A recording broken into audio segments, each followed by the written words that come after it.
সুপ্রিয় দর্শক বন্ধু, আসসালামু আলাইকুম রহমতুল্লাহি ওবারাকাতু। একটি খবর, সেটি হচ্ছে তৃণমূল বিএনপি নেতা শমশের মুবিন চৌধুরী আদালতে দাঁড়িয়ে বলেছেন যে আমি 7ই জানুয়ারি ভোট কেন্দ্রে গিয়েছি, ভোটও দিয়েছি। যাত্রাবাড়ি থানায় বৈষম্য বিরোধী ছাত্র আন্দোলনের একজনকে হত্যার দায়ে তার বিরুদ্ধে একটি মামলা হয়েছে। তো চলুন দেখি আমরা এই মামলাকে ঘিরে আজকে আদালতে কি কথোপকথন হয়েছে।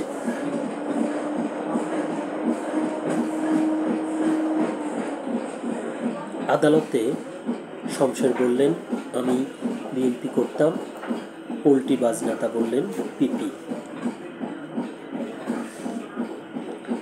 যাত্রাবাড়ি থানায় করা পারভেজ মিয়া হত্যা মামলায় শমশের মুবিন চৌধুরী, আনিসুল হক, সালমান এফ রহমান ও জুনাইদ আহমেদ পলককে 10 দিন রিমান্ডে নিয়ে জিজ্ঞাসাবাদের আবেদন করে পুলিশ।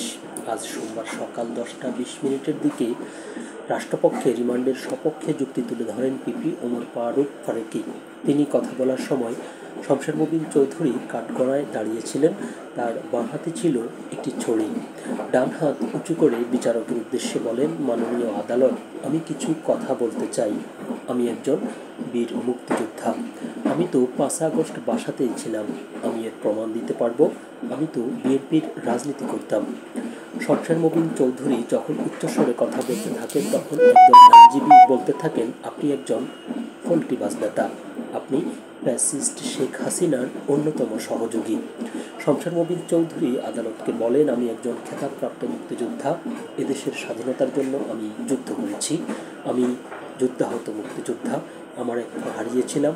আমি লাঠিতে ভর দিয়ে চলি। এ সময় তিনি হাতে ধরা ছড়িটি উঁচু করে দেখান। শমশের মুবিন চৌধুরীর বক্তব্যের বিরোধিতা করেন ঢাকার মহানগর দায়রা জজ আদালতের প্রধান public prosecutor PP Omar Faruqi. জনাব ফারুকি আদালতকে বলেন, শমশের মুবিন চৌধুরী পোল্ট্রিবাজ নেতা।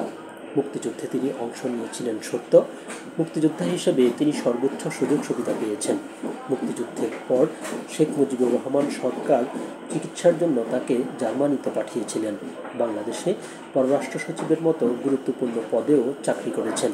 এরপর তিনি আওয়ামী লীগের সঙ্গে পোল্টি মেরে চলে আসেন বিএনপিতে। সোহরাওয়ার্দী উদ্যানে ফ্যাসিস্ট শেখ হাসিনা তাকে বিশ্ব বেঈমান বলে আখ্যায়িত করেছিলেন। শমশের মুবিন চৌধুরীকে নিয়ে পিপি ওমর ফারুক যখন কথা বলছিলেন তখন কাঠগড়ায় দাঁড়িয়ে থাকা শেখ হাসিনার সাবেক আইনমন্ত্রী আনিসুল হক, সালমান এফ রহমান, জুনাইদ আহমেদ ও দীপুমণি তার কথা শুনতে থাকেন। এরই মধ্যে একদল আইনজীবী আবারও তাকে পোল্ট্রিবাজ নেতা হিসেবে গালমন্দ করতে থাকেন।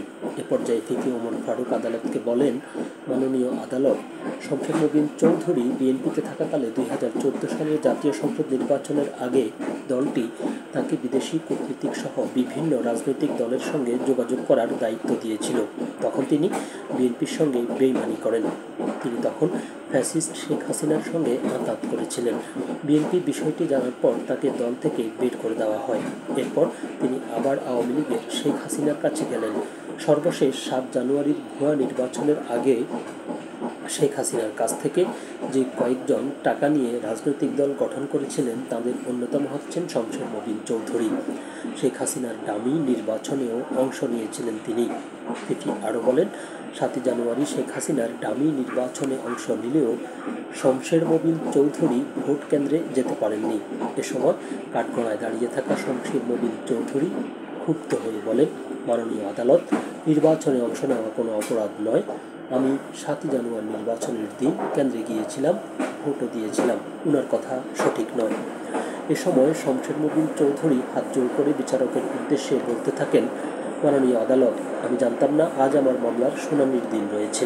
আমি আমার আইনজীবীও সেটি জানেন না, যে কারণে আমার আইনজীবী আদালতে উপস্থিত নেই। আমি তো 5 আগস্ট বাসাতেই ছিলাম। বাসায় আমি সেদিন টেলিভিশনে খবরাখবর দেখছিলাম।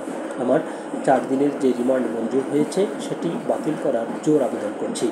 রিমান্ডের শুনানি শেষে শমশের মুবিন চৌধুরীকে পুলিশ আদালতের দোতলা থেকে হাজতখানায় নেওয়ার সময় তিনি সাংবাদিকদের বলেন, আমি একজন বীর মুক্তিযোদ্ধা, আমার হাতে এখন হাতকড়া। শমশের মবিন বেশ কয়েকবার ডান হাত উঁচু করে ধরে সাংবাদিকদের সেই হাতকড়া দেখাতে থাকেন। এ পর্যায়ে পুলিশ তার ডান হাত ধরে রাখেন। গত বছর 17 অক্টোবর তৃণমূল বিএনপির চেয়ারপারসন শমশের মবিন চৌধুরীকে গ্রেপ্তার করে পুলিশ। এরপর থেকে তিনি কারাগারে আছেন। শমশের মবিন চৌধুরী বিএনপির ভাইস চেয়ারম্যান ছিলেন। 2015 সালে তিনি বিএনপির সব পদ থেকে পদত্যাগ করেন। এরপর 2018 সালে সাবেক রাষ্ট্রপতি AQM বদরুদ্দোজা চৌধুরী নেতৃত্বাধীন বিকল্পধারা বাংলাদেশে যোগ দেন তিনি। সবশেষ 7 জানুয়ারি জাতীয় নির্বাচনের আগে 2023 সালের সেপ্টেম্বরে তৃণমূল বিএনপির চেয়ারপারসন হন তিনি। তৃণমূল বিএনপির প্রতিষ্ঠাতা প্রয়াত নাজমুল হুদা গত জাতীয় নির্বাচনের আগে তৃণমূল বিএনপিকে নিবন্ধন দিয়েছিল নির্বাচন কমিশন। ধন্যবাদ সবাইকে, ভালো থাকবেন, সুস্থ থাকবেন, আল্লাহ হাফেজ।